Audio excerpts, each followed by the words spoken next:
At 5, SWEPCO is warning customers of potential scams this holiday season. Today is the second annual Utility Scam Awareness Day. SWEPCO and over 100 other U.S. and Canadian utilities are in support of Utilities United Against Scams. The senior communications consultant for SWEPCO says they typically see an uptick in scam activity during the holiday season, and scammers are reaching out to more than just residents.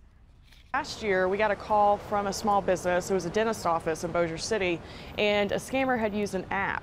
And what they did was they masked their phone number, and it came across on the caller ID as SWEPCO's customer service number. The scammer asked the dentist office to get a prepaid debit card and then call a number back to pay the delinquent bill. Across AEP, the parent company of SWEPCO, about 70% of scammers are targeting non-residential customers this year. Wissing says SWEPCO would never tell a customer their power will be turned off if an immediate payment is not made, and would never insist a payment be made with a prepaid card. Tonight on KSLA News 12 at 6, SWEPCO shares tips on how to spot a scam and who scammers are targeting. A KSLA News 12 investigation, what qualifies a crime to be a crime of violence, caught some state lawmakers by surprise.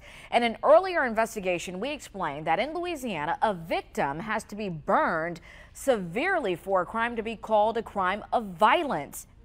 KSLA News 12's chief investigative reporter Stacey Cameron joins me now in the studio. And Stacey, I hear after seeing this this investigation, a lot of lawmakers are now looking into making changes to the law. Yeah, and you know, Dominic, we weren't the only ones dumbfounded by this. When we reached out to a couple of our local state representatives, they were absolutely shocked and couldn't believe that this was the case, as you mentioned in the read-in here, for that crime, domestic abuse, battery, even at the felony level, to rise to a crime of violence. The victim has to be burned and seriously injured. And that's important because this crimes of violence list is defined in Louisiana law, means that inmates will get stricter sentencing. They'll calculate good time slower. They'll get released later than other felons. But right now, someone convicted of that crime, domestic abuse, battery, can get hit 3-4 times, serve serious jail time, but be qualified to get out early. We were talking earlier about it, about domestic violence. If somebody was to hit somebody, wife or husband, or just, you know, domestic violence in the family, you're saying that they have to be burned in order to qualify for that. Right, for it to move up on that charging list.